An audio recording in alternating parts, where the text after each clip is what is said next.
Savitri silks చేనేత వస్త్రాల అద్భుత ప్రపంచం. సంప్రదాయం స్టైల్ ఒకే చోట.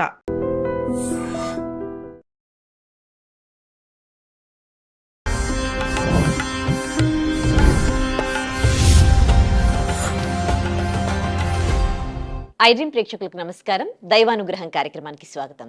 ఇవాల్టి దైవానుగ్రహం కార్యక్రమంలో మనం కర్మ సిద్ధాంతం గురించి తెలుసుకుందాం. మనతో మాట్లాడడానికి త్రివర్ణ గురుపీఠం హీలింగ్ కర్మ గైడింగ్ సోల్ ఆస్ట్రాలజర్ డాక్టర్ శ్రీమతి హరిత గోగినేని ఉన్నారు. మాట్లాడదాం. నమస్తే. నమస్తే. ఎలా ఉన్నారు? Always good. అసలు కర్మ అనేది ఉంటుందండి. ఎప్పుడైనా కోపం వచ్చినప్పుడు లేదంటే చాలాసార్లు పెద్దవాళ్ళు నీ కర్మ అనుభవిస్తావు పో అంటారు. అసలు కర్మ అనేది ఉంటుందా? కర్మ సిద్ధాంతం అంటే ఏంటి అసలు? యాక్చువల్గా మన వేదిక్ ఏదైతే మన శాస్త్రం ఉందో హిందూ శాస్త్రం ప్రకారం కర్మ ఉంది. So there is no doubt about it. సో ఇందులో ఎటువంటి సందేహం లేదు. సో మన శాస్త్రం కానీ మన జీవితాలు కూడా మొత్తం కూడా కర్మ సిద్ధాంతం మీదే రన్ అవుతుంది. ఇది ఒక సైకిల్ అనమాట. మనిషి జీవితం అంతా కూడా కర్మ సిద్ధాంతం మీద రన్ అవుతుంది.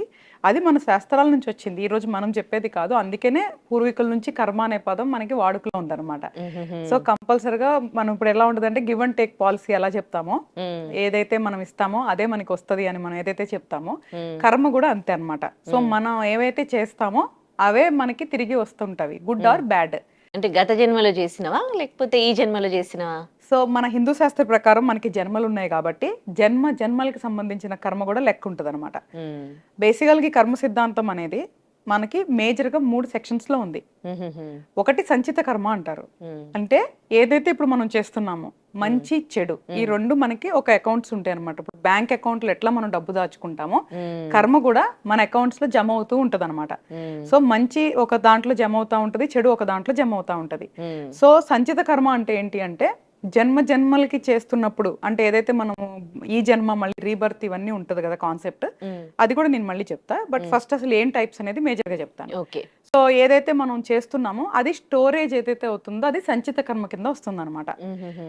ఏదైతే ఇప్పుడు ప్రెసెంట్ ఇప్పుడు మనం పుట్టాం కదా, సంచిత కర్మ దగ్గర ఏదైతే ఉందో అకౌంట్ లో దానికి సంబంధించిన ఫ్రూట్స్ ఇప్పుడు మనం అనుభవిస్తుంటాం కదా, దీన్ని ప్రారబ్ధ కర్మ అంటారు.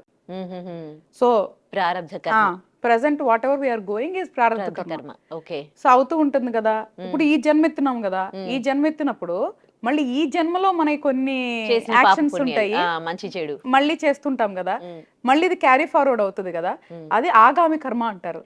ఆగామి కర్మ ఏదైతే ఇప్పుడు చేస్తున్నామో మళ్ళీ ఈ లెక్క మొదలయ్యి నెక్స్ట్ క్యారీ ఫార్వర్డ్ చేస్తాం కదా, ఇది ఆగామి కర్మ అంటారు. ఓకే. సో పాస్ట్ సంచిత, ప్రెసెంట్ ప్రారబ్ధ, ఫ్యూచర్ ఆగామి. సో ఇలా క్యారీ ఫార్వర్డ్ అవుతా ఉంటాయి అనమాట.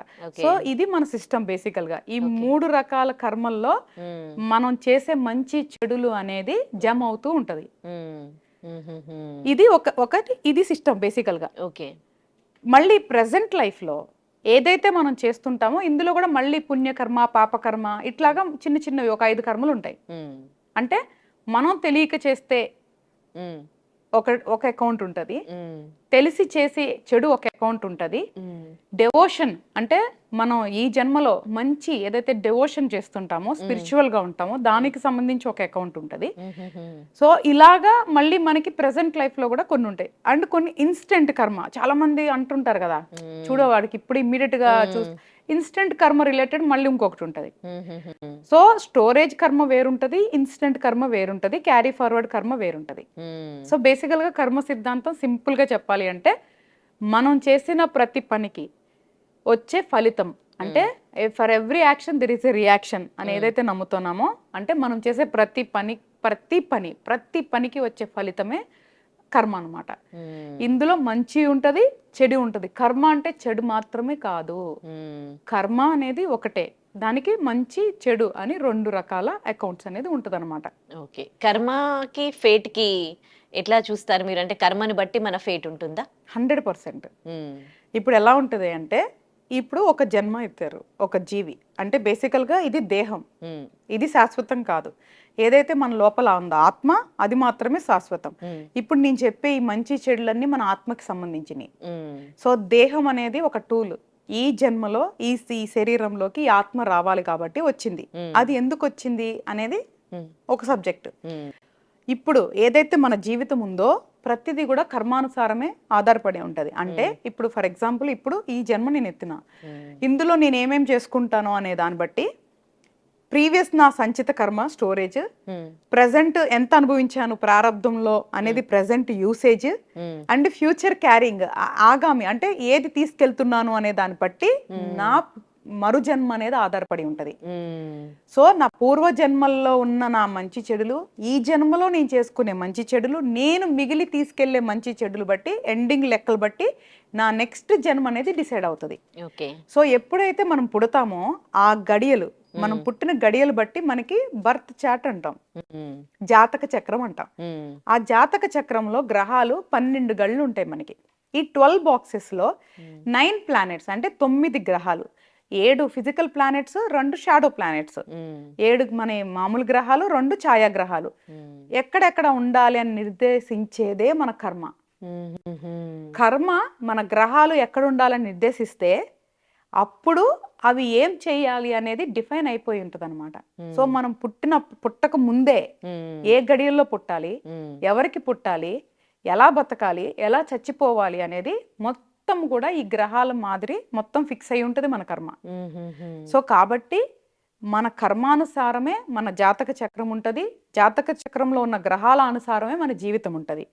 కాబట్టి కర్మ అనేది చాలా ముఖ్యమైన, చాలా ఇంపార్టెంట్ అయిన సబ్జెక్ట్. ఓకే, ఇప్పుడు జన్మల గురించి మీరు అన్నారు కదా, చాలా జన్మల గురించి మీరు మాట్లాడారు.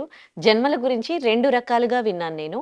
ఒకరేమో మనిషి పుట్టుక అనేది ఒకటేసారి వస్తుంది అని అంటారు, కొంతమంది ఏమో వాళ్ళు చేసిన పాప కర్మలతోటి మళ్ళీ కూడా పుట్టొచ్చు అని అంటారు. అసలు మనిషి పుట్టుక అంటే జంతువుగా వాళ్ళు పాపాలు చేశారనుకోండి జంతువులాగా పుడతారు, పురుగులాగా పుడతారు అని అంటారు. మీరేం చెప్తారు? నేను ఇందాక ఒక పాయింట్ చెప్పానమ్మా నీకు, మనకి ఆత్మ, శరీరం మనిషి అవ్వచ్చు, యానిమల్ అవ్వచ్చు, పక్షి అవ్వచ్చు. సో శరీరానికి సంబంధం లేదు, మనం మాట్లాడేది ఆత్మ. ఆత్మ మాత్రమే మళ్ళీ ఇలాగా ఒక్కొక్క ఫామ్ లో పుడతా ఉంటది అనమాట. ఆత్మకి చావు లేదు, ఆత్మకి చావు లేదు, జస్ట్ మారుస్తా ఉంటారనమాట. ఇంతకు ముందు నేను చెప్పినట్లు శరీరం ఎప్పుడైతే, ఏదైనా శరీరం కావచ్చు, అది మనిషి శరీరం అవ్వచ్చు, పక్షి శరీరం అవ్వచ్చు, జంతువు శరీరం అవ్వచ్చు, పురుగు శరీరం అవ్వచ్చు, అది ఎప్పుడైతే శిథిలావస్థకు వస్తుందో ఆ జర్నీ ఎంతవరకు అంతవరకు ఉండి అది విడిచిపెట్టి మళ్ళీ ఇంకొక దాంట్లోకి ఆత్మ అనేది ప్రవేశిస్తుంది. సో ఆత్మకి చావు లేదు. సో ఇక్కడ చాలా ముఖ్యమైన ప్రశ్న వేసింది. సో ఏం చేస్తున్నాం మనం అంటే, ఆత్మకి చావు లేదంటున్నా కదా, ఈ ఆత్మ ఏం చేస్తుందంటే మోక్షం కోసం చేసే ఈ ప్రయాణంలో ఆ మోక్షాన్ని రీచ్ అయ్యే వరకు రకరకాల జన్మలు ఎత్తుతుంది అనమాట. అది ఒక్కసారా 2 సార్లా అనేది ఎవరు కౌంట్ చేయాలి. వాస్తవానికి చెప్పాలి అంటే మన శాస్త్రాల్లో ఉన్న ఏదైతే డేటాబేస్ ప్రకారం మనం మాట్లాడుకుంటున్నాం, అది యాక్చువల్గా ప్రూవెన్ డేటాబేస్ కాబట్టి మనం దాన్ని నమ్మొచ్చు. యాక్చువల్గా ఎక్కడ మనిషి జన్మ ఒక జన్మ అని చెప్పలా, 7 జన్మలు అని చెప్పారు. మనిషి రూపంలో 7 జన్మల్లో అవకాశం దొరికిద్ది మారటానికి అని చెప్పారు. ఈ ఏదైతే జీవరాశులు ఉన్నాయి కదా, 84 లక్షల జీవరాశులు ఉన్నాయి మనకి. సో అవన్నిటిలో కూడా ఒక ఆత్మ ప్రయాణం చేయాల్సిందే. సో ఆత్మ అనేది ఎప్పుడు కూడా పంచభూతాల్లో కలవాలి. సో ఆ పంచభూతాల్లో కలిసే వరకు, ఆ మోక్షం పొంది పంచభూతాల్లో కలిసే వరకు ఈ ఆత్మ అన్ని రకాల శరీరాలని మారి మారి మారి మారి ప్రయాణం చేస్తా ఉంటది, సఫర్ అవుతూ. సో మంచి చేస్తేనేమో ఒక రకంగా ఉంటది, చెడు చేస్తే ఒక రకంగా ఉంటది. కాబట్టి ఎన్ని జన్మలు ఎత్తాము అనేది పాయింట్ కాదు, మనిషి జన్మ ఇంపార్టెంట్ అనేది మాత్రం వెరీ ఇంపార్టెంట్ పాయింట్ మనం నోట్ చేసుకోవాల్సింది. ఎందుకంటే వేరే జంతు జన్మలో గాని, పక్షి జన్మలో గాని, లేదంటే పురుగు జన్మల్లో మనం ఏం చేసుకోలేం. ఓన్లీ మనిషి జన్మలో మాత్రమే కర్మని కడుక్కోవడానికి అవకాశం ఉంటది. కాబట్టి మనిషి జన్మ అందుకనే చాలా ముఖ్యమైన జన్మ అనమాట. కాబట్టి మనిషి జన్మలో ఉన్నప్పుడే మన కర్మని తగ్గించుకుంటే మరు జన్మ అనేది బాగుంటది. లేదా మోక్షం పొందాలనుకుని ఇంకా అంటే పర్మనెంట్, సోల్ కి పర్మనెంట్ హ్యాపీనెస్ ఇస్ మోక్షం. సో అప్పుడు బాడీ ఫామ్ లోకి రాదు ఇంకా సోల్. బాడీ ఫామ్ లోకి వస్తుంది అంటేనే కర్మను అనుభవిస్తున్నట్లు, లేదా ఏదన్నా పర్పస్ తో వస్తున్నట్లు. ఇప్పుడు మనకి చాలా మంది సిద్ధ యోగులు ఉంటారు, పర్పస్ తో వస్తారు, ఆ పర్పస్ ఫుల్ఫిల్ చేసి మళ్ళీ వెళ్తారు, మళ్ళీ వస్తారు, మళ్ళీ వెళ్తారు. సో చావు అనేది లేదు బేసికల్ గా ఆత్మకి. ఓకే, కొంతమంది చాలా పాపాలు చేస్తూ ఉంటారు, తప్పుడు పనులు చేస్తూ ఉంటారు, అబద్ధాలు, మోసం చేస్తూ ఉంటారు. మనుషులు మన చుట్టూ ఉన్న వాళ్ళని ఎంతో మందిని చూస్తూ ఉంటాం, కానీ మంచి లైఫ్ లీడ్ చేస్తూ ఉంటారు. చాలా అంటే భోగభాగ్యాలు ఉంటాయి, మంచి లైఫ్ లీడ్ చేస్తూ ఉంటారు. కొంతమంది ఏమో చాలా మంచి వాళ్ళు ఉంటారు, ఎవరికి ఏమీ అన్యాయం చేయరు, కానీ దుర్భరమైన జీవితం గడుపుతూ ఉంటారు. ఈ రెండు కైండ్ ఆఫ్ థింగ్స్ని మీరు ఎట్లా డిఫైన్ చేస్తారు? ఈ యాక్చువల్గా ఇది మనం చూసేది, కానీ జరిగేది ఏంటి అనేది వాళ్ళకి ఆ భగవంతుడికి మాత్రమే తెలుస్తుంది. చూసేదానికి మనం చెప్తున్నాం, అదే నిజం కాదు. ఎందుకంటే 2 ఎగ్జాంపుల్ చెప్తా. నాకు తెలిసే, అంటే ఇంటర్నల్గా జరిగే మాకు తెలుస్తుంటే, ఎందుకంటే మేము చాలా మందితో క్లోజ్గా ఉంటాం, కానీ జ్యోతిష్యపరంగా ప్రయాణం చేస్తుంటాం కాబట్టి మాకు కొన్ని ఇంటర్నల్ విషయాలు తెలుస్తాయి, డాక్టర్కి తెలిసినట్లే. సో ఏదైతే ఇప్పుడు మనం మాట్లాడుకుంటున్నామో, చెడు పనులు చేస్తూ వాళ్ళు మంచి జీవితం అనుభవిస్తున్నారు అనుకుంటున్నాం కదా, అంటే డబ్బు ఉంటే మనిషి జీవితం బాగున్నట్లా కాదు. మనశ్శాంతి ఉంటే మనిషి 3 పూట్ల అన్నం తిని, ఏదైతే 6 గంటలు 8 గంటలు నిద్రపోయి తిరుగుతూ సరదాగా తిరుగుతూ నలుగురితో శభాష్ అనిపించుకుంటే ఆ మనిషి జీవితం గొప్ప జీవితం అని చెప్పాలి తప్ప డబ్బున్నంత మాత్రాన గొప్ప జీవితం అని చెప్తానికి లేదు. ఫస్ట్ మన మైండ్ సెట్ అది బేసికల్గా. అబ్దుల్ కలాం గారికి ఏముందని గొప్ప వ్యక్తి? ఆడంబరాలకు పోయే వ్యక్తి కాదు, లగ్జరీ లైఫ్లో లీడ్ చేయలేదు ఆయన. బట్ ఎందుకు చరిత్రలో ఉన్నాడు ఆయన? వెరీ సింపుల్ సిటీ పర్సన్ కదా. అంటే క్యారెక్టర్, వ్యక్తిత్వం. సో వ్యక్తిత్వమే ఒక మనిషికి అలంకారం, అది క్యారీ ఫార్వర్డ్ అవుతుంది. ఇప్పుడు మనం ఏదైతే వాళ్ళ డబ్బులు నేను చూస్తున్నాం కదా, వాళ్ళు అసలు 3 పూటలు తింటున్నారా, కంటి నిండా నిద్రపోతున్నారా, వాళ్ళ ఇంట్లో వాళ్ళు మనశ్శాంతిగా ఉంటున్నారా అనేది మనకి తెలియదు.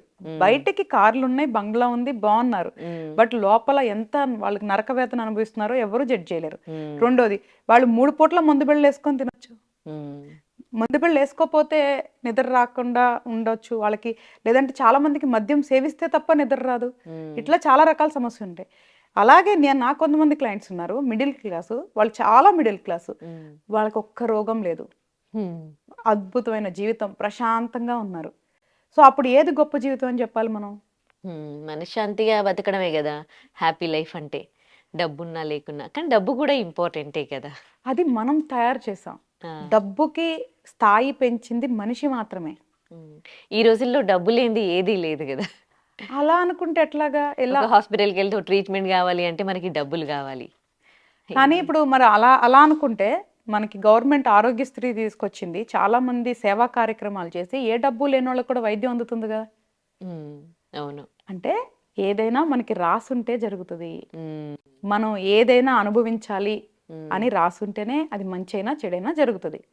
కాబట్టి నేనేమంటున్నానంటే, అసలు మనం ఎందుకు పుట్టాం, అసలు ఈ జీవితం ఏంటి, మనం ఏం చేస్తున్నాం, ఏం చెయ్యాలి, నెక్స్ట్ ఏంటి అనేది మనకి ఒక క్లారిటీ ఉండాలి. ఫస్ట్ ఇక్కడ డబ్బు అనే దాని మీద అసలు ఫోకస్ వెళ్ళకూడదు. ఫస్ట్ మనం మనశ్శాంతిగా ఎలా ఉండాలి, సంతోషం అంటే రియల్ హ్యాపీనెస్ ఏంటి, అది మనం వెతుక్కోవాలి. సో అప్పుడే మనిషి జీవితం కానీ మనుషులు ఎప్పుడైతే ఫ్యూచర్ జనరేషన్ లో కూడా మార్పులు అనేవి వస్తాయి అన్నమాట. సో ఇప్పుడు ఎట్లా ఉంది అంటే కల్చర్ మారిపోతా ఉంది. ఇప్పుడు మన హిందూ ఒకప్పుడు శాస్త్రంలో ఉన్న ట్రెడిషన్స్ కానీ పద్ధతులు కానీ చాలా తగ్గిపోతూ వస్తున్నాయి. యాక్చువల్గా వెస్టర్న్ కల్చర్కి ఎక్కువ అలవాటు అయిపోతా ఉంది. సో రేపు మన ఫ్యూచర్ ఏంటి అనేది ఇప్పుడు ఆలోచించుకోవాలి. భారతదేశం మొత్తం కూడా రేపు నెక్స్ట్ జనరేషన్స్ కి ఏం వదులుతున్నాము, నెక్స్ట్ జనరేషన్స్ ఏం చేస్తున్నాము, వాళ్ళ లైఫ్ ఏంటి అనేది ఆలోచించుకోవాలి. అందుకే కర్మ సిద్ధాంతాన్ని పూర్తిగా తెలుసుకోవడం అనేది చాలా ముఖ్యమైన విషయం. సో కర్మ సిద్ధాంతాన్ని అర్థం చేసుకొని దాన్ని పాటిస్తే ఇప్పుడున్న జీవితం బాగుంటది, మనకి తెలియకుండా మళ్ళీ మనం పుట్టే జీవితం కూడా బాగుంటది. మనిషిగా ఎలా బతకాలి, ఎలా మంచి పనులు చేస్తే మంచి లైఫ్ ఉంటుంది, తర్వాత మనిషి జన్మ కూడా ఉంటుంది. కొంతమంది ఇంట్లో ఎవరైనా చనిపోయినప్పుడు, పెద్దవాళ్ళు ఎవరైనా చనిపోయినప్పుడు మళ్ళీ మా ఇంట్లోనే పుడతాడు అని, ఎవరైనా ప్రెగ్నెంట్ ఉంటే మళ్ళీ వాళ్ళు వచ్చినట్టుగా ఫీల్ అవుతూ ఉంటారు. మీరేం చెప్తారు ఇలాంటి వాటి మీద? అదే విధిరాత, ఒకవేళ విధి అదే నిర్ణయిస్తే అదే జరుగుతుంది. ఎందుకంటే మీకు ఏదైతే చెప్పానో ఆత్మ ఎక్కడ పుట్టాలి ఏంటి అనేది వాళ్ళ కర్మానుసారం నిర్ణయించబడింది. సో దాన్ని ఎవ్వరూ కూడా కంట్రోల్ చేయలేరు. సో అలా అనుకోవటం కూడా మంచిదే కదా, అది కూడా వాళ్ళ ఆనందం. ఎందుకంటే మనుషులకి శరీరాలతో బంధాలు ఉంటాయి కాబట్టి మనం ఏం చేస్తాం, ఆప్యాయతల మధ్యలో అలాగా కొట్టుమిట్టాడుతూ ఉంటాం. సో అనుభవాలను మళ్ళీ పొందాలనుకుంటాం. సో మనిషి ఇప్పుడు మనం మామూలుగా ఎక్కువ కనెక్ట్ అయ్యేది రూపానికి. సో ఆ రూపాన్ని మనం ప్రేమిస్తాం. సో అందుకే ఆ రూపాన్ని కావాలని కోరుకుంటూ, ఆ మనిషి మనలో ఉండాలి అని కోరుకుంటూ అలాంటి భ్రాంతిలో మనం బతుకుతూ ఉంటాం. కాబట్టి ఎప్పుడైతే ఈ శరీరాన్ని ప్రేమించటం మానేస్తారో, నిజమైన ఆత్మ ఏదైతే అర్థం చేసుకుంటారో అప్పుడు మనకి ఇది కలుగుతుంది. బేసికల్ గా కర్మ సిద్ధాంతంలో ప్రతి ఒక్కరు చేయాల్సింది ఏంటి అంటే మ్మ్. Self realisation. మ్మ్. సెల్ఫ్ రియలైజేషన్ అయితేనే మ్మ్. కర్మని ఫిక్స్ చేసుకోగలం, మ్మ్. లేదు అంటే ఫిక్స్ చేసుకోలేం. సెల్ఫ్ రియలైజేషన్ అంటే ఎట్లా కావాలి? మనం ఎందుకు పుట్టాము, ఏంటి, మనం ఏం చేస్తున్నామనా? సెల్ఫ్ రియలైజేషన్ అంటే మన ఆత్మ, మనది ఏదైతే ఉందో మనల్ని మనం అర్థం చేసుకోవాలి. మ్మ్. మనం ఏం చేస్తున్నాం, మంచి చెడులు వాటిల్ని చూసుకోవాలి. అంటే ఉదయం లేచిన తర్వాత మ్మ్. మనకంటూ ఒక ప్రణాళిక ఉంటుంది మన జీవితం. ఉదయాన్నే రెడీ అవుతాం, ఏదన్నా చదువుకునే వాళ్ళైతే చదువుకోవడానికి వెళ్తారు, ఉద్యోగం చేసేవాళ్ళు ఉద్యోగం చేస్తానికి వెళ్తారు, వ్యాపారం చేసేవాళ్ళు వ్యాపారం చేస్తానికి వెళ్తారు, ఖాళీగా ఉండేవాళ్ళు ఖాళీగా ఉంటారు. మ్మ్. ఇట్లా ఎవరు మనిషి జీవితంలో వాళ్ళు ఏదో కూడా చేస్తుంటారు. మనం ఏం చేయాలనుకుంటున్నాము అనేది మన విధిరాత కాబట్టి అది చేస్తూ ఉంటాం. మ్మ్. కానీ ప్రతి ఒక్క కేటగిరీలో మనము తెలిసి తప్పు చేయకుండా ఉండాలి. మ్మ్. అంటే సెల్ఫ్ అవేర్నెస్ ఉండాలి. మ్మ్. మనం ఏం చేస్తున్నాం అనేది సెల్ఫ్ అవేర్నెస్ ఉండాలి. మ్మ్. సెల్ఫ్ రియలైజేషన్ అయిన వాళ్ళకి ఫస్ట్ ఉండని క్వాలిటీ ఏంటి అంటే అహం. అహం అనేది ఉండకూడదు. మ్మ్. ఎప్పుడైతే అహం అనేది ఉండదో, నేను అనేది లేకుండా ఉంటుందో, మ్మ్. అప్పుడే వాళ్ళు తప్పులు చేయడం తగ్గిస్తారు. మ్మ్. నేను, నాది అనే స్వార్థం మ్మ్. ఉంది అంటే వాళ్ళకి సెల్ఫ్ రియలైజేషన్ అవ్వనట్లే. మ్మ్. ఎప్పుడైతే ఇది నేను కాదు, మ్మ్. ఈ శరీరంలో నా ఆత్మ ఉంది మ్మ్. కాబట్టి ఇప్పుడు నా పనుల వల్ల నా జీవితం ఆధారపడి ఉంటుంది, మరలా వచ్చే జీవితం ఆధారపడి ఉంటుంది అనే విషయాన్ని గ్రహించినప్పుడే వాళ్ళకి సెల్ఫ్ రియలైజేషన్ అయినట్లు అనమాట. మ్మ్. సో కాబట్టి ప్రతి ఒక్కళ్ళు కూడా మనం ఏం చేస్తున్నాము, మ్మ్. ఏం ఏం చేయాలనుకున్నా చేయొచ్చు, తప్పేంలా. మనిషి ఇప్పుడు పుట్టాం కదా, ఖాళీగా ఎందుకుంటాం, ఏదో ఒకటి అయితే చేయాలి. మ్మ్. నచ్చింది చేసుకోవడంలో తప్పే లేదు. కానీ మనం చేసే పని వల్ల మ్మ్. ఎవరు బాధపడకుండా ఉన్నంత వరకు everything is fair in life. Hmm. Okay. ఒక 4 మతాల వాళ్ళు, జైన్, సిక్కులు, బౌద్ధులు, హిందువులు, మనం ఈ 4 మతాల వాళ్ళకి సంబంధించిన వాళ్ళే కదా ఈ కర్మ సిద్ధాంతాన్ని నమ్ముతారు. నాకు అంత నిజంగా నాలెడ్జ్ లేదు నాన్న. నాకు Okay. ఓన్లీ హిందూ ధర్మం, హిందూ శాస్త్రం గురించి చదివా. నిజంగా Okay. చెప్పాలంటే వేరే మతాల గురించి నేను ఎప్పుడు చదవలేదు. ఓకే. మేబీ టైం లేకపోవచ్చు, ఏమో నాకు తెలియదు. ఓకే. హిందూ ధర్మం ప్రకారం అయితే కర్మ సిద్ధాంతం మళ్ళీ జన్మలు అనేది ఉంది. మ్మ్. నా తెలిసినంత వరకు ఇస్లాంలో కానీ క్రిస్టియన్స్లో కానీ లేదు. మ్మ్. అండ్ అంత నేను తెలియదు నాకైతే నిజంగా. ఓకే. ఓకే. ఇప్పుడు కర్మ సిద్ధాంతం వల్ల ఇప్పుడు దుర్భరమైన బతుకుతున్న వాళ్ళు, అంటే ఇప్పుడు చాలా మంచిగా బతుకుతూ అంటే మంచి వాళ్ళు, మంచి సోల్ ఇప్పుడు ప్రెసెంట్ పుట్టి వాళ్ళు ఆ పాపాలని అనుభవించకుండా ఉండాలి అంటే ఏమైనా చేయడానికి ఉందా? తప్పకుండా ఉంది. ఏదైతే ఫస్ట్ నేను ఏమైతే చెప్పానో ఇక్కడ కొన్ని స్టెప్స్ ఉంటాయి, అవి ఫాలో అవ్వాలంటే కొంచెం కష్టమే. మ్మ్. ఏది కూడా అనుకున్నంత సులువు కాదు పాటించాలి అంటే. మ్మ్. ఫస్ట్ నేను అన్న అహంలోంచి బయటికి రావాలి. మ్మ్. మనది దేహము, ఆత్మ అనే కాన్సెప్ట్ తెలుసుకోవాలి. మ్మ్. మనం చేసే పనుల వల్ల మ్మ్. చెడు అనేది లేకుండా చూసుకోవాలి. అంటే మనం తెలిసి ఎవరిని బాధ పెట్టద్దు. మ్మ్.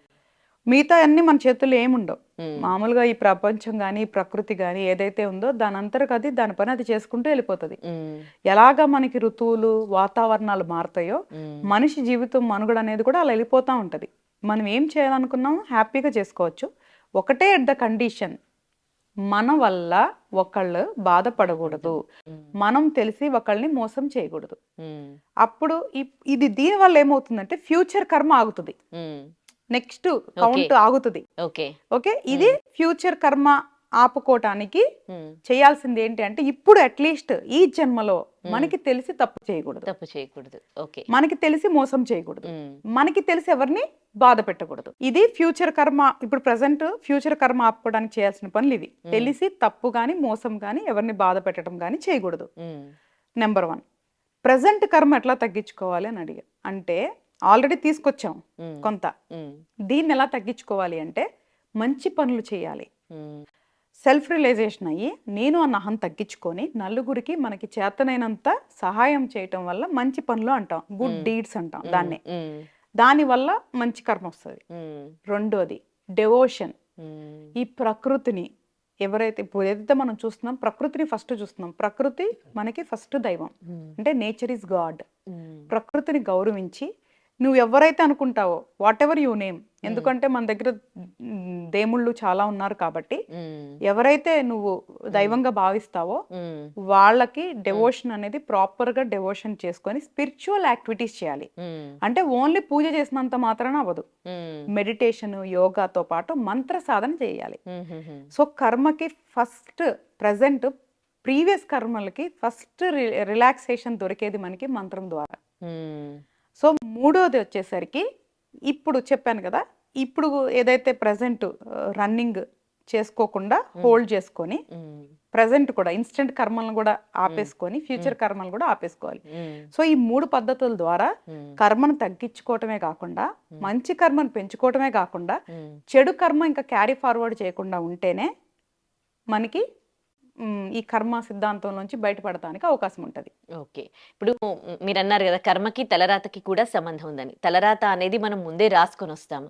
కానీ మనకేమైనా కొంచెం చెడు జరిగినప్పుడు మనము చేయి చూయించుకోవడము, మన అంటే డేట్ ఆఫ్ బర్త్ ప్రకారం ఎట్లా ఉంది అని ఏమైనా పూజలు చేయడము, ఎన్నో ఆస్ట్రాలజీ ఇవన్నీ నమ్ముతూ ఉంటాం కదా. అది నమ్మి దాని ప్రకారం మనం వెళ్తే మన ఫేట్ ఆల్రెడీ రాసుకొని వచ్చిన తలరాత మారిపోతుందంటారా? అంటే దీంట్లో మనకు కొన్ని లూప్ హోల్స్ ఉంటాయి. ఉమ్, ఎవరైతే నిజమైన జ్యోతిష్కులు, ఇది కూడా చాలా ముఖ్యంగా చెప్తాను, నిజమైన జ్యోతిష్కులు అంటే ఈ ఇండియా మొత్తంలో 1% మాత్రమే ఉంటారు. ఉమ్, 1% ఉండటం కూడా చాలా అదృష్టం. ఎందుకంటే జ్యోతిష శాస్త్రం అనేది చాలా చాలా చాలా చాలా కాంప్లికేటెడ్, ఉమ్, చాలా కష్టతరమైన ఉమ్, అది సబ్జెక్ట్. అంత ఈజీగా అర్థమయ్యేది అయితే కాదు. ఓకే. ఎంతో గొప్ప గొప్ప మహామునులు ఋషులు యోగులు వాళ్ళ దివ్య దృష్టితో అద్భుతంగా రాసిన శాస్త్రం అది. ఉమ్, దాన్ని ఎలా చేసేసారు అనేది అసలు మాట్లాడుకోవటం కూడా అనవసరం. ఉమ్, అది వాళ్ళ కర్మ, వాళ్ళు అనుభవిస్తారు అంటాం కదా, అట్లాగే. ఉమ్, ఉమ్, సో 1% మాత్రమే ఉన్నారమ్మా ఉమ్, ఈ ఇండియా మొత్తంలో ఏది రియల్ గా జ్యోతిష్య శాస్త్రాన్ని చదివి ఉమ్, శాస్త్రంలో ఉన్న సిద్ధాంతాలు పాటిస్తూ ఉమ్, ఎటువంటి స్వార్థం లేకుండా మంచి చెయ్యాలని ఉద్దేశంతో మాత్రమే జ్యోతిష్య శాస్త్రాన్ని చేసేవాళ్ళు 1% మాత్రమే ఉన్నారు. ఉమ్. వాళ్ళ దగ్గరికి వెళ్ళాలి అంటే కూడా మంచి యోగం ఉండాల్సిందే ఒక మనిషికి. ఓకే. యోగం ఉంటే తప్ప వాళ్ళని మనం కలవం. వెళ్ళలేం. ఉమ్, లూప్ హోల్స్ ఏంటి అంటే, ఎప్పుడైతే నిజమైన జ్యోతిష్కులు గనక ఒక జాతకాన్ని చూస్తారో ఉమ్, దాంట్లో వాళ్ళు చేసుకున్న కర్మ ఏంటి, ఉమ్, ఆ గ్రహాల స్థితిగతులు ఏంటి, వీళ్ళకి ఎలాంటి చేసుకుంటే బయటపడతారు అనేది తెలుస్తుంది. ఉమ్, దాంట్లో కొన్ని లూప్ హోల్స్ ఉంటాయి. ఉమ్, సో అవి వాళ్ళు మాత్రమే చూడగలరు. ఉమ్, ఇప్పుడు మరి వీళ్ళందరూ చాలా మంది దగ్గరికి వెళ్తున్నారు కదా అన్నారు కదా, అది కూడా కర్మనే. ఉమ్, వీళ్ళ దగ్గరికి వెళ్ళి వాళ్ళ సమయము డబ్బు వృధా చేసుకోవటం కూడా వాళ్ళ చెడు కర్మలో భాగం, వాళ్ళు అనుభవించాలంతే. ఉమ్, ఉమ్, ఉమ్, సో కాబట్టి మంచి వాళ్ళ దగ్గరికి వెళ్ళాలంటే మంచి యోగం వస్తే తప్ప మంచి జ్యోతిష్కుల దగ్గరికి వెళ్ళలేరు.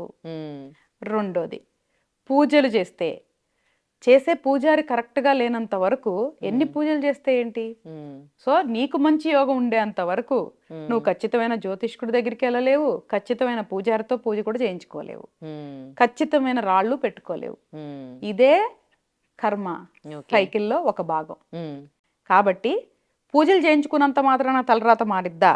ఉమ్, మారదు అని నేను ఖచ్చితంగా చెప్తా.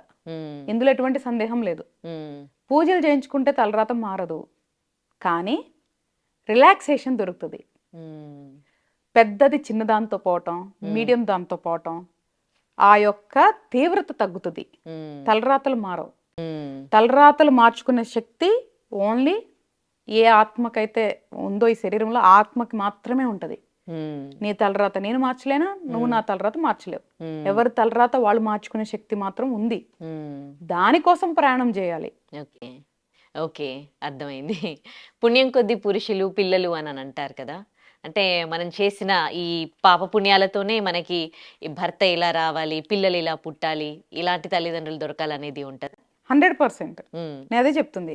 ఎప్పుడైతే ఈ జన్మ ఇంకా ముగిస్తుందో, ఈ దేహంలోంచి ఆత్మ వెళ్ళిపోతుందో, ఆ లెక్క చూసి ఎక్కడ పుట్టాలి, ఎవరికి పుట్టాలి, మంచి తల్లిదండ్రులకు పుట్టాలా లేదా హింసించే తల్లిదండ్రులకు పుట్టాలా, మన తోబట్టువులు ఎట్లా ఉండాలి, వాళ్ళ దగ్గర నుంచి మనకి ప్రేమానురాగాలు ఉండాలా ఉండకూడదా, అసలు స్నేహితులు ఎట్లా ఉండాలి, లేదు అంటే మన శత్రువులు ఎట్లా ఉండాలి, మన జీవితంలోకి వచ్చే ప్రేమ ఎట్లా ఉండాలి, మన జీవితంలోకి వచ్చే భాగస్వామి ఎట్లా ఉండాలి, మనం కనే పిల్లలు ఎట్లా ఉండాలి, సో ఇలాగా మన ఆరోగ్యం ఎట్లా ఉండాలి, మనకి ధనం ఎంత ఉండాలి, ఇట్లాంటి ప్రతి ప్రతి ఒక్కటి కూడా మన కర్మానుసారం మన జాతక చక్రంలో గ్రహాల ద్వారా నిర్ణయించబడుతుంది.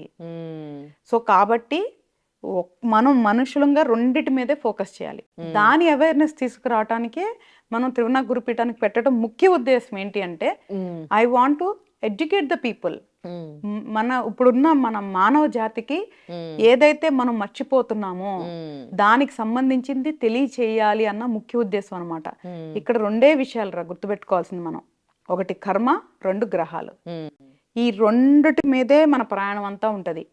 కాబట్టి ఈ రెండింటిని తెలుసుకొని మనం గనక మన ప్రయాణాన్ని మార్చుకుంటే ఈ కర్మలు అంటే చెడు కర్మలు ఏదైతే మనం అనుభవిస్తున్నామో దీని నుంచి బయటకు రావటానికి అవకాశం ఉంది. ఓకే, ఇప్పుడు త్రివణ గురుపీఠం కింద హీలింగ్ కర్మ, గైడింగ్ సోల్ అని ఉంది. అంటే మీరు కర్మని హీల్ చేస్తారా అండ్ సోల్ని గైడ్ చేస్తారా? ఏంటిది చెప్తారా? తప్పకుండానమ్మా. గైడింగ్ బేసికల్ గురు పీఠం అని ఎందుకు పెట్టామంటే, గురువు అంటే ఎవరు? ఎవరైతే మనకి తెలియని విషయాలు చెప్తారో లేదా మనకి మార్గాన్ని నిర్దేశిస్తారో వాళ్ళు గురువు.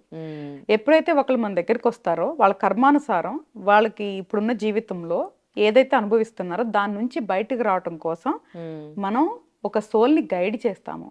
గైడ్ చేయటం వల్ల కర్మ అనేది హీల్ అవుతుంది వాళ్ళు పాటిస్తే. ఏదైనా చెప్పాను కదా, ప్రతి మనిషి వాళ్ళకి సంబంధించింది వాళ్ళు చేస్తే తప్ప ఏది జరగదు. సెల్ఫ్ గా చేయకుండా పక్కన ఎవ్వరు కూడా మిరాకిల్స్ చేయలేరు. మేము మార్గాన్ని మాత్రమే చూపిస్తాము, దాంట్లో నడవాల్సింది వాళ్ళే. సో కాబట్టి కర్మని హీలింగ్ కర్మ అంటే కర్మని తగ్గించుకోవటానికి మార్గం చూపించబడే ప్రదేశం ఇది. అలాగే ప్రతి సోల్ని వాళ్ళు అనుకున్నది రీచ్ అవటానికి గైడ్ చేసే మార్గం చూపించే ప్రదేశం ఇది. కాబట్టి మనం గైడ్ చేస్తాము, నడవాల్సింది వాళ్ళే. ఓకే, గైడెన్స్ గురించి చెప్తారా? ఎలా ఉంటది ఏంటి ఇక్కడికి వచ్చిన వాళ్ళకి? బేసికల్ గా ఇక్కడ రెండు రకాలు. ఒకటి జాతక చక్రం ఉంటే ఒకలాగా ఉంటది, జాతక చక్రం లేకపోతే ఒకలాగా ఉంటది. జాతక చక్రం అంటే అందరూ ఏమనుకుంటారంటే 8 to 8:30 పుట్టారు, 9 to 10 పుట్టారు, 10 to 12 పుట్టారు అంటారు. No, that doesn't work. Exact గా అంటే పుట్టిన సమయం ఖచ్చితంగా తెలియాలి. అసలు చెప్పాలంటే సెకండ్స్ లో తెలిస్తేనే మనకి చాలా యాక్యురేట్ గా ఉంటది. లేదు అన్నా కొన్ని నిమిషాలు +or-5 minutes మించి వెళ్ళింది అంటే వాళ్ళది యాక్యురేట్ గా రీడ్ చేయడానికి అవ్వదు. ఎందుకు అంటే మనకి 16 వర్గా చార్ట్స్ ఉంటాయి అనమాట. చాలా మందికి అంటే తెలియని విషయం ఏంటంటే, మనకి బర్త్ చార్ట్ దగ్గర నుంచి కిందకి షష్ఠి మాంస వరకు 16 వర్గా చార్ట్స్ ఉంటాయి. అవన్నీ నిమిషాల్లో మారిపోతాయి. కాబట్టి యాక్యురేట్ టైమింగ్ ఉండాలి. అంటే దశా సిస్టమ్ సెకండ్స్ లో మారిపోతుంది. కాబట్టి యాక్యురేట్ గా తెలియాలంటే ఖచ్చితమైన టైం ఉన్న జాతక చక్రం ఉండాలి. లేదు, అందరికీ ఉండదు. కాబట్టి ప్రస్తుతం వాళ్ళ సమస్య ఏంటి, వాళ్ళ జీవితం ఏంటి, లేదా వాళ్ళు చేరుకోవాల్సిన ఏదైతే కోరిక ఉంది అదేంటి అని తెలుసుకొని దానికి సంబంధించిన గైడ్ లైన్స్ ఇస్తామన్నమాట. ఒకటి, మంచి కర్మను పెంచుకోవడానికి కొన్ని సజెషన్స్ చెప్తాము, మంచి పనులు చేస్తే దానికి. తర్వాత గ్రహాలని ప్లీజ్ చేసుకునే దానికి చెప్తాము. మన సబ్జెక్ట్ అంతా కూడా గ్రహాలు, దైవం, దైవారాధన, తర్వాత స్పిరిచువల్ ఏదైతే మన మెడిటేషన్ మంత్రం ఉంటుందో దానికి సంబంధించి ఉంటది. సో ఆస్ట్రాలజీ, డెవోషనల్, స్పిరిచువల్ ఈ మూడిటి కలయికే త్రివణ. కాబట్టి మనకి వచ్చిన వాళ్ళకి ప్రతి ఒక్కరికి ప్రతిదానికి అసలు if there is a problem there is a solution. ఎక్కడైతే సమస్య ఉంటుందో దానికి పరిష్కారం ఉంటది అని మనం ఫస్ట్ అర్థం చేసుకోవాల్సిన విషయం. కాబట్టి అది చూడగలగాలి. కాబట్టి మనం బయట ఉంటాం కాబట్టి తొందరగా చూడగలం. చూసి వాళ్ళకి గైడ్ చేస్తాము, అప్పుడు వాళ్ళు దాన్ని పాటిస్తే ఫలితాలు ఉంటాయి. ఇక్కడికి రావాలంటే కూడా కర్మలో రాసి పెట్టి ఉండాలేమో. నన్ను కలవాలంటే మాత్రం 100% యోగం ఉండాలి. అందులో సెకండ్ థాట్ కూడా అవసరం లేదు. ఎందుకంటే మనం ఎంత నిస్వార్థంగా ఎప్పుడైతే మనం ఈ శాస్త్రాన్ని మనం ప్రాక్టీస్ చేస్తున్నామో, ఎప్పుడైతే ఖచ్చితంగా మనం చెప్తున్నామో, మాయలు మంత్రాలు చేయట్లేదో, కాబట్టి మనకి సమయం పడుతుంది. అండ్ రెండోది మనం చేరుకోవడానికి కూడా సమయం పడుతుంది. ఓకే, సో ఎట్లా ఉంటుంది అంటే కొన్ని మంత్స్ నేర్చుకోవాల్సి ఉంటుందా ఇక్కడికి వచ్చి? మంత్స్ ఏం కాదు నాన్న. ఇప్పుడు మామూలుగా వాళ్ళకి గ్రహానికి సంబంధించింది ఫస్ట్ ఎక్కువ సమస్య ఉంది అంటే ఆ గ్రహానికి సంబంధించిన మంత్రం ఇస్తాం. వాళ్ళు సొంతంగా సాధన చేసుకోవచ్చు. లేదు వాళ్ళ గ్రహాలు పర్వాలేదు, మరీ మంత్రాలు పూజలు చేసేంత అవసరం లేదు అన్నప్పుడు మనం దేవతా మంత్రం అంటే మన కార్యసిద్ధి కోసం డైరెక్ట్ గా దేవతా మంత్రం తీసుకోవచ్చు. సో వాళ్ళు ఎప్పుడైతే ప్రాక్టీస్ చేస్తారో వాళ్ళ లైఫ్ లో చేంజెస్ అనేది మొదలవుతుంది అనమాట. లేదు వాళ్ళు చేసుకోలేరు అంటే బద్ధకం అయి ఉండొచ్చు, లేదు అంటే ఇష్టం లేకుండా ఉండొచ్చు, లేదు అంటే సమయం అస్సలు కుదరకపోయి ఉండొచ్చు, రకరకాల సమస్యలు ఉండొచ్చు. అప్పుడు ఇక్కడ మనం హెల్ప్ చేస్తాం అనమాట.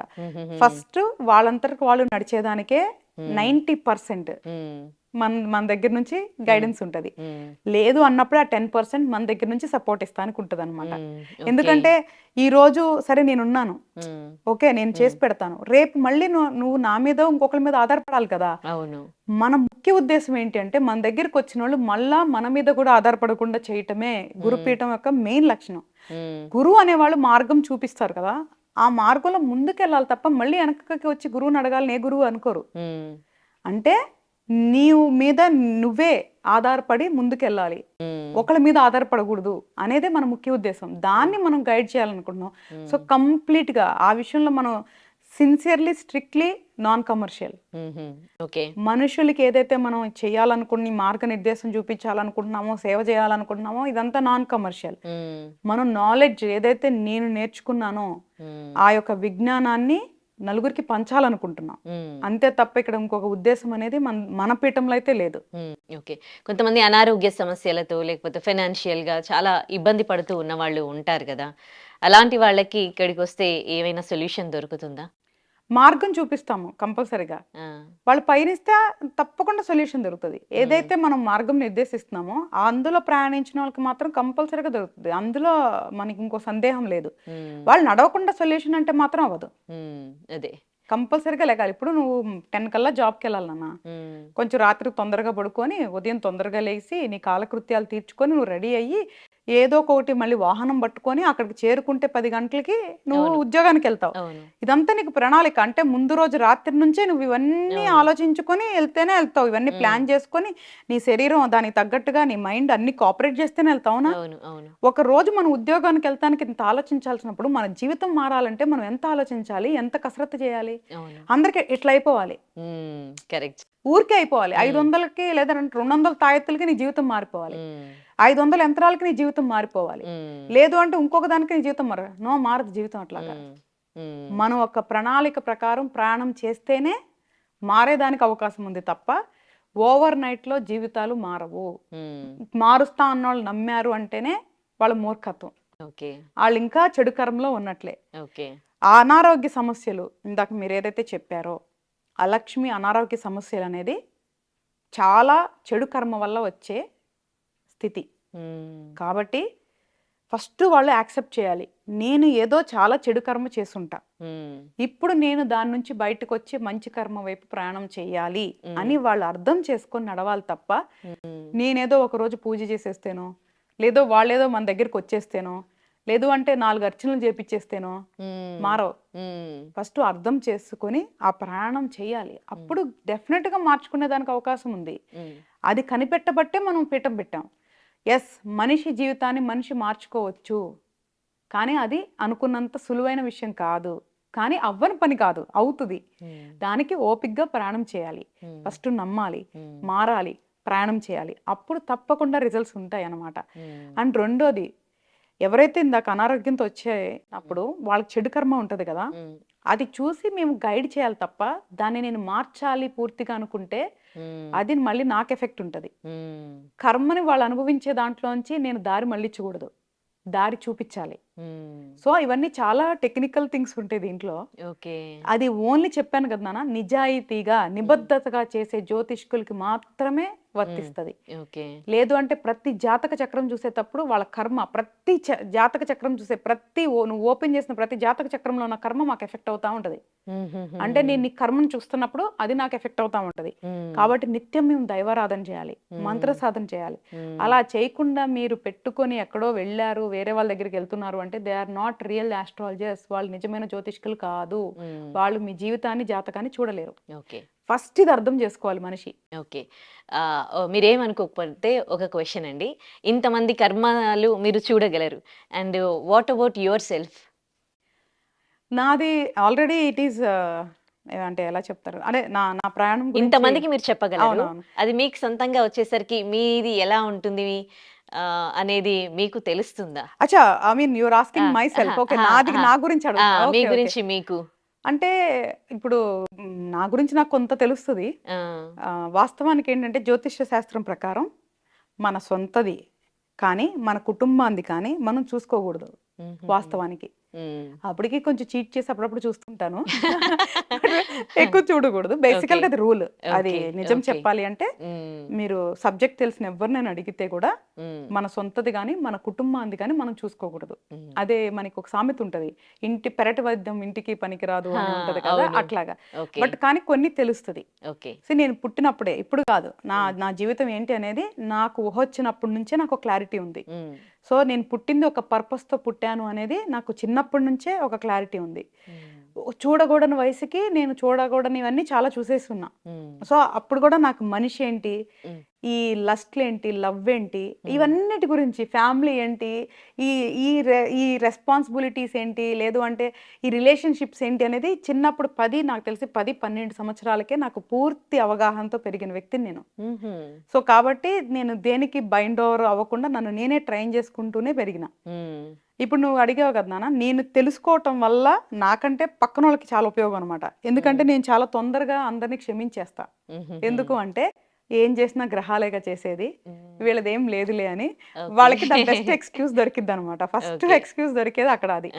అండ్ రెండోది ఏంటి అంటే, ఏదైతే గ్రహాలు నన్ను నడిపిస్తున్నాయో అదే నా ప్రయాణం, అదే నా జీవితం. ఇప్పుడు ఈ రోజు మన జీవితం ఎక్కడ మొదలు పెట్టాము, ఎక్కడున్నాము, సో ఏం చెయ్యాలి అంటే చిన్నప్పుడే నాకు క్లారిటీ ఉంది. కాబట్టి జ్యోతిష శాస్త్రం అనేది పూర్తిగా నా జీవితంలో రాకముందు నుంచే నాకు పూర్తి అవగాహన ఉంది. ఓకే.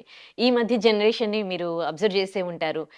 చిన్న లైఫ్, ఒక్క లైఫ్, మనిషి పుట్టుక ఒక్కటేసారి ఎంజాయ్ చేయాలి అని, అంటే ఏ బౌండరీస్ పెట్టుకోకుండా వెళ్తున్న వాళ్ళ థింకింగ్ ని ఎట్లా చూస్తారు, వాళ్ళ కర్మ అనేది ఏ విధంగా అంటే కర్మ సిద్ధాంతం వల్లే వాళ్ళు అలా బిహేవ్ చేస్తున్నారు అని అనొచ్చు అంటారా? వాస్తవానికి అలాగా ఒకటే జీవితం, మనం అనుకుంది చేయాలంటంలో తప్పే లేదు. నేను చెప్తా, ఇప్పుడు ఈ జీవితం అయితే నీకు గుర్తుంటుంది కాబట్టి ఈ జీవితంలో నువ్వు అనుకున్నది చేసి ఇప్పుడు ఏదైతే తృప్తి పొందుతుందో ఆత్మ గాని శరీరం గానీ అది పొందటంలో తప్పే లేదు. ఇందాక కూడా అదే చెప్పా, మనం ఏం చేయాలనుకున్నా అది చేస్తే తప్పే లేదు, కానీ హాని చేయకుండా అంతే. వేరే వాళ్ళని హాని చేయకుండా, మన సంప్రదాయాల్ని మట్టు పట్టించకుండా, నలుగురు మనల్ని చూసి అవహేళన చేయకుండా, మన సంప్రదాయాల్ని మన పద్ధతుల్ని మనం మర్చిపోకుండా, పెద్దల్ని అగౌరవపరచకుండా, వాళ్ళ జనరేషన్ లో వాళ్ళు హ్యాపీగా ఏం చేసుకుని ఎవరిని ఇబ్బంది పట్టినంత వరకు తప్పే లేదు. ఇప్పుడు ఒక మనిషి తాగుతున్నాడు అనుకుందాం, ఫర్ ఎగ్జాంపుల్ మద్యం సేవిస్తున్నారు వాళ్ళు మద్యం తాగటం వల్ల ఎవరికి లాభం లేనంత వరకు వాళ్ళే డ్యామేజ్ చేసుకున్నట్లు, అది స్వయం అపరాధం. వాళ్ళ శరీరాన్ని వాళ్ళు చేసుకుంటున్నారు, అదే వాడి కర్మ. ఆ గ్రహాలు వాళ్ళకి ఆ ఎడిక్షన్ ఇచ్చారు, వాళ్ళు అది అనుభవిస్తున్నారు.